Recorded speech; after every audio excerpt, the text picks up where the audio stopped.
Olá pessoal, tudo bem? Essa é a nossa quinta aula de estatística. Agora a gente vai entrar na estatística descritiva e o primeiro assunto da estatística descritiva é a distribuição de frequência. A gente vai fazer distribuição de frequência e no final vai mostrar como é que representa essas distribuições em gráficos que a gente pode chamar de histogramas, muito comuns na estatística.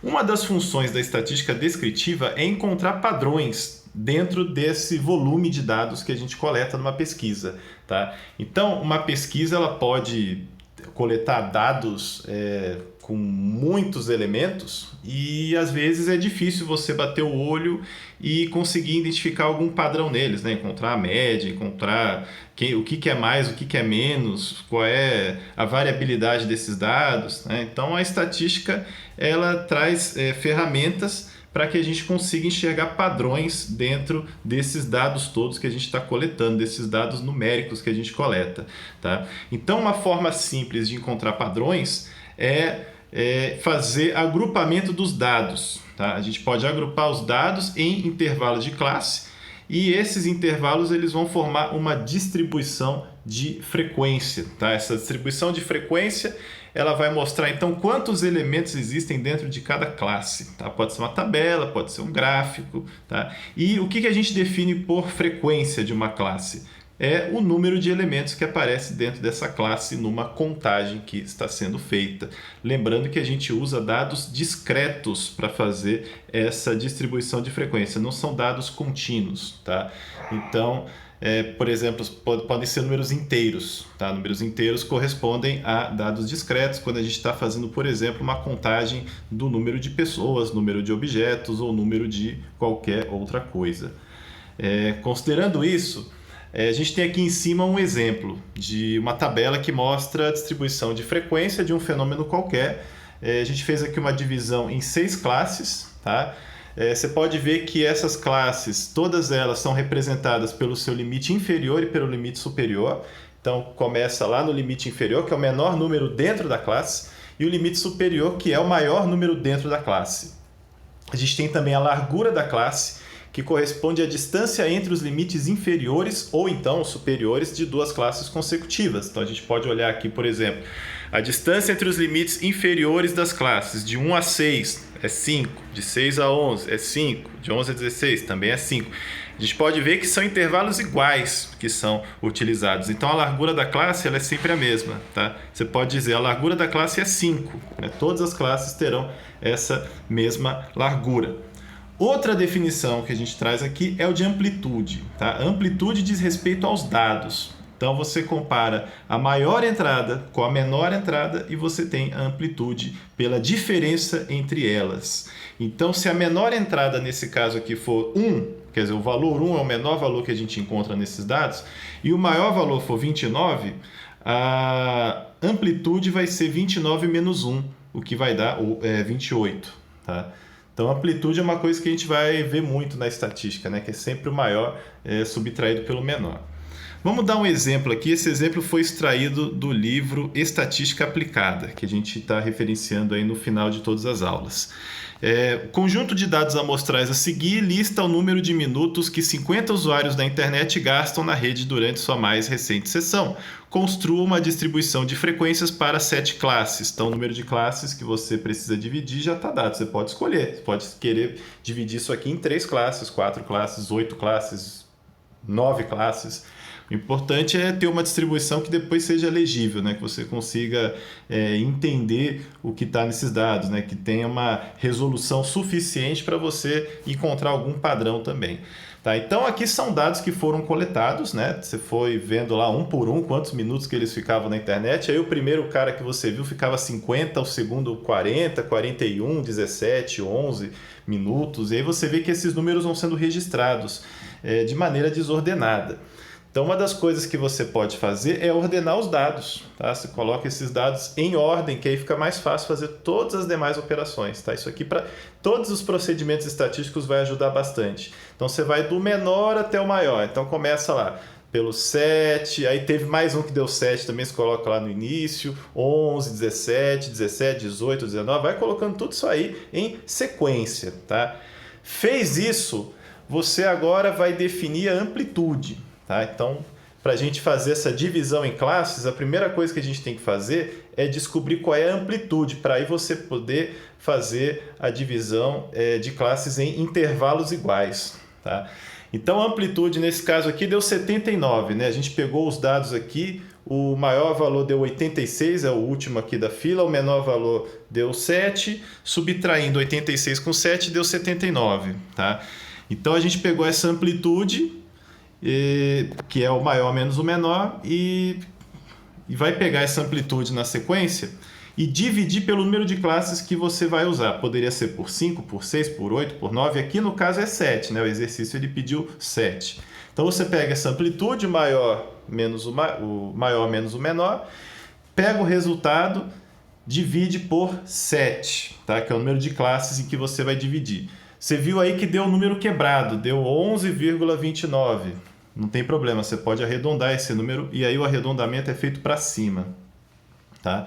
Então você arredonda para 12. O que significa isso aqui que a gente fez? Significa que a gente dividiu esse conjunto de dados aqui agora em 7 classes para fazer um gráfico que represente isso, né? Para fazer uma distribuição. Esse que é o nosso objetivo aqui. Você quer fazer um histograma no final, aí a gente vai dividir os dados. Tá? Então dividiu em 7 classes, tá? E cada classe dessas vai ter uma largura aí de 12 unidades. Tá? Como a gente está começando lá no número 7, tá? O 7 é o primeiro, e a largura de cada classe é 12, então a primeira classe começa no 7, a segunda classe começa no 19, que é 7 mais 12, a terceira classe começa no 31, depois no 43, depois no 55, 67, até chegar no 79, dando aí 7 classes. Tá? Então aí você tem já a definição do limite inferior de cada classe.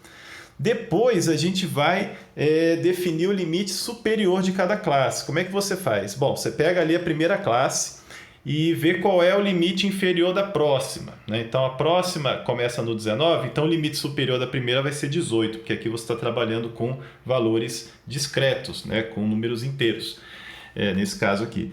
Então, a primeira classe ela começa no 7 e acaba no 18. Tá?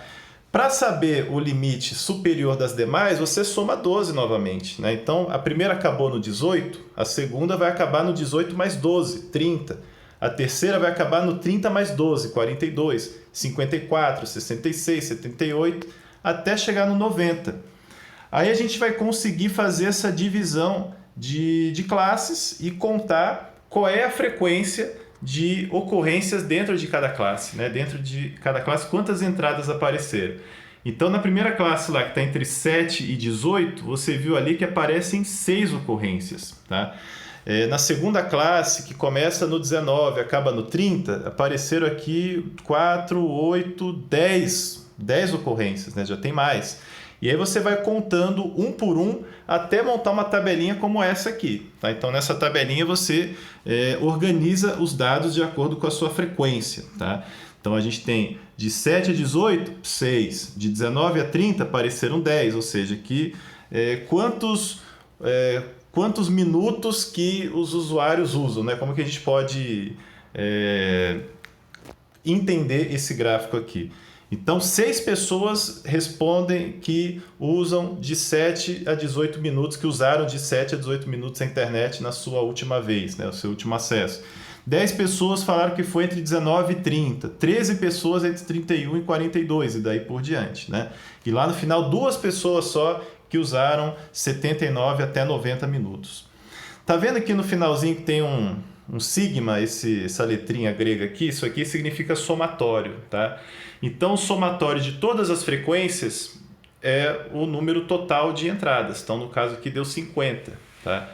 É até interessante, na hora que você monta essa tabela, você somar tudo isso aqui para ver se bate com o número de entrevistados lá no início, com o número de elementos lá no início. Tem que bater. Né? Você trabalhou com 50, você somou as frequências, tem que dar 50 no final. Tá?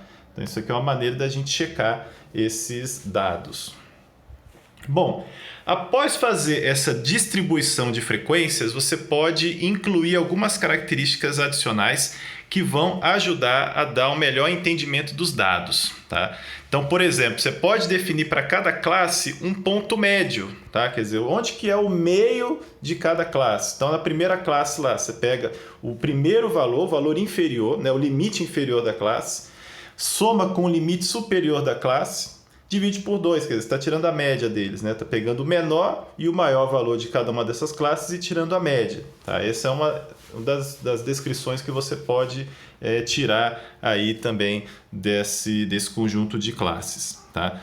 Uma outra possibilidade é você ter a frequência relativa, né? Então, aquela classe que tem aquele número de ocorrências, quanto que isso representa em relação ao todo. Tá? Para fazer isso, basta dividir a frequência daquela classe. Então, se a classe lá teve 10 ocorrências, por exemplo, e o tamanho da amostra é 50, né, você faz ali 10 sobre 50, é 1/5, ou 0,2, ou pode ser em porcentagem também, 20%. Tá? Então, a frequência relativa é a porcentagem daquela classe ou a frequência daquela classe em relação ao tamanho total da amostra. E um outro dado que você pode querer também é a frequência acumulada. Então, você vai pegando a frequência de cada classe e vai somando com a frequência de todas as anteriores, né? Aí, no final, você vai ter uma distribuição cumulativa de frequências. Para exemplificar, a gente tem essa tabela aqui, né? Então, a primeira classe, que é de 7 a 18, ela tem o 7 como o ponto mínimo e 18 como o ponto máximo, ou valor máximo, né? O ponto médio vai ser a média desses dois, né? Então, a média entre 18 e 7 dá 12,5. Tá? Na segunda classe, ó, a média entre 19 e 30 dá 24,5. Na terceira classe, entre 31 e 42, a média dá 36,5. Nem precisa ficar calculando sempre a mesma coisa. Você pode pegar o primeiro ponto médio e somar pela largura da classe, né? Então, a gente já não viu que era 12 a largura de cada classe? Então, se você encontrou o ponto médio da primeira, basta você somar 12 que você encontra o ponto médio de todas as outras. Tá? Então, todos os pontos médios podem ser encontrados tranquilamente. Você pode ver aí do lado a frequência relativa, você pode ver que a gente colocou na forma decimal, tá? Poderia ser colocado em porcentagem. Tá? Então, a frequência relativa dessa primeira classe é 0,12. Tá? Então, pegando a frequência, que é 6, dividindo por 50, dá esse número, dá 0,12. Que pode ser a mesma coisa que 12%. Né? Então, 12% das ocorrências estavam na primeira classe. A segunda classe aqui, 0,2. Né? Então, 20%, né? Não é 2, 20% estavam na segunda classe, ou 1/5 das ocorrências, e daí por diante. Você pode ver que o somatório aqui das frequências relativas deu 1. Né? Então, o somatório de tudo isso aqui tem que dar 1. Sempre tem que dar 1. Tá? Todas as frequências relativas somadas vão dar 1 ou 100%, considerando que 1 é a mesma coisa que 100%. E nessa última coluna? Nessa última coluna, a gente tem a frequência acumulada de cada classe. Então, ó, a primeira classe só acumulou 6, né? São as ocorrências dela mesma. Na segunda classe, ó, você somou o que ocorreu nela com o que já tinha ocorrido antes. Então, deu 16. Né? 10 com 6, 16. Na terceira classe, você pode ver que já deu um salto, aí, já foi para 29. Né? Começou no 6, 16, 29. É porque agora eu peguei esse 16 e somei com o 13. Tá? Então, 16 com 13 deu os 29. E daí por diante, eu pego esse 29 e somo com 8, dá 37. Aí, para chegar na coluna de baixo, na linha de baixo, 37 soma com 5 dá 42. Você vai perceber que quando eu chego lá na última, ó, 42 somado com 6 dá 48, 48 somado com 2 dá 50. Quando eu chego na última, eu tenho todos os elementos da minha amostra. Né? Então, a última classe ela sempre vai ter a frequência acumulada igual ao número total de elementos. Né? Então, é até uma maneira também de você ver se você calculou correto. Se bateu uma coisa com a outra, é porque está certinho. Tá? Então, com esses elementos aqui, com esses parâmetros, você consegue descrever a sua distribuição de frequência. Você tem aqui o limite inferior, o limite superior de cada classe, tem a frequência, o número de ocorrências dentro de cada classe, tem o ponto médio de cada uma delas. a frequência relativa, que é o quanto aquela classe representa do todo, e a frequência acumulada, que representa tudo aquilo que já foi acumulado até um determinado valor, né? A soma de todos os elementos até um determinado número.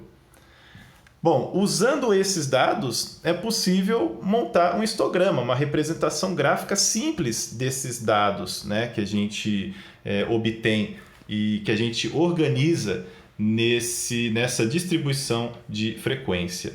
Então a gente vai usar um histograma de frequência, tá? É um tipo de gráfico específico que na realidade é um diagrama de barras que representa a distribuição da frequência de um conjunto de dados, tá? E o histograma ele tem as 3 propriedades listadas aqui ao lado.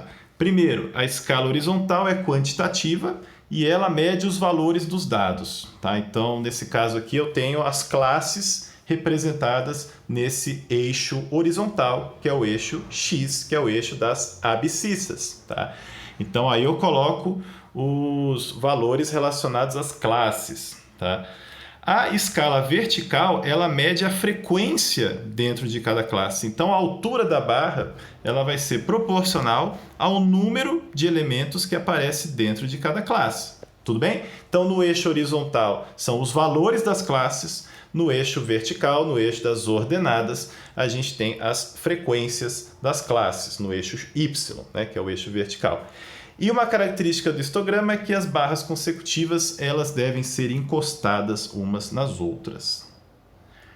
Como essas barras precisam estar encostadas, a gente precisa definir um outro conceito, que é o conceito de fronteira de classe, tá? Que não é a mesma coisa que limites de classe. Quando a gente olha os limites dessas classes, ó, você tem aqui a primeira classe vai de 7 a 18, a segunda vai de 19 a 30, a terceira vai de 30 a 31. Você pode ver que forma uma lacuna entre elas quando a gente olha esses números de uma maneira contínua. Quer dizer, uma classe acabou no 18, a outra começa no 19. Estou lidando com números discretos? Beleza, não tem problema isso. Mas para montar um histograma é necessário a gente definir um número que esteja entre o limite superior de uma classe e o limite inferior da classe seguinte, tá? E aí esse número vai ser a média desses dois. Então, por exemplo, ali ó, na primeira classe que acaba no 18 e a segunda classe que começa no 19, eu vou encontrar a fronteira obtendo a média desses dois valores. E a fronteira vai ficar no 18,5, tá? Então, as fronteiras são os números que separam classes sem formar lacunas entre elas, tá? Isso é importante na hora da gente fazer o histograma, tá? Se não fizer um histograma, não precisa definir essas fronteiras, é só na hora de fazer o histograma mesmo, tá? Então, a fronteira vai ser essa média, tá? Vai ser a metade da distância entre os valores final do anterior e o inicial da classe posterior, tá? Para que a gente depois consiga fazer a descrição do histograma, né? A realização do histograma. Para encontrar as demais classes, a gente vai fazer o mesmo procedimento, a gente vai estender também esse meio ponto aí para cima do limite superior de uma classe e meio ponto para baixo do limite superior da classe seguinte, né? Então, entre a segunda e a terceira classe vai ser o 30,5, que está entre 30 e 31. Da terceira para a quarta, a fronteira vai estar no 42,5, tá?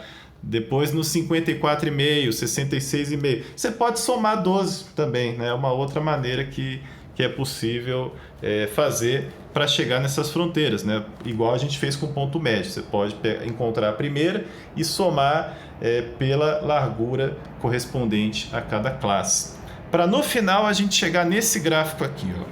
Eu coloquei 2 porque um deles está rotulado com os pontos médios das classes, tá? Que a gente já tinha obtido lá no início, e o outro está rotulado conforme as fronteiras. Então, quando eu olho esse histograma, eu entendo o seguinte, olhando o primeiro histograma, que eu tenho 6 usuários que usam por volta de 12,5 minutos a internet. E que eu tenho 10 usuários que usam por volta de 24,5. e eu consigo entender quais são as fronteiras tirando a média entre esses valores consecutivos, né? Então, entre 12,5 e 24,5, eu vou encontrar o 18,5, que é o limite, que é a fronteira, desculpe, entre essas duas classes. Tá? Então, essa é uma maneira que eu tenho de olhar os dados, colocar o ponto médio dentro do histograma embaixo de cada barra. A outra maneira é você colocar no eixo horizontal as fronteiras das classes. Tá? Então você pode dizer que a primeira classe envolve todo mundo que respondeu entre 6,5 e 18,5. Tá? Você garante que todos os valores inteiros estão aí nesse intervalo que começava lá no 7, né, e acabava no 18. Então, com essas fronteiras, você garantiu que todos eles estão dentro da classe. Tá? A mesma coisa, 18,5 para o 30,5. Você garante que todo mundo ali que tirou 19 até 30 vai estar nessa classe também. Tá? É um artifício que a gente tem para garantir que nenhum valor vai ficar de fora na hora de montar o histograma. Tá? E aí você pode ver que todos esses dois histogramas, eles mostram exatamente a mesma coisa, né? São apenas duas maneiras distintas de mostrar essa relação entre frequência, número de usuários e o tempo online que cada usuário desse ficou. Tá? E aí no final de todo o estudo estatístico, né, de toda análise estatística, a gente tem que fazer uma interpretação. Então nesse caso aqui, por exemplo, podemos ver no histograma que mais da metade dos usuários gasta entre 19 e 54 minutos na internet durante a sua sessão mais recente. Né? A gente usou um exemplo bobinho, né? Mas o intuito aqui era mostrar o método, tá? A maneira de fazer essa distribuição de frequências e depois chegar num histograma. Tudo bem, gente? Então, como de costume, mostro aqui os livros que a gente usa nessa disciplina. O livro Estatística Aplicada é o que a gente está usando mais intensamente nesse momento. Bom, gente, bons estudos para todos e até a próxima!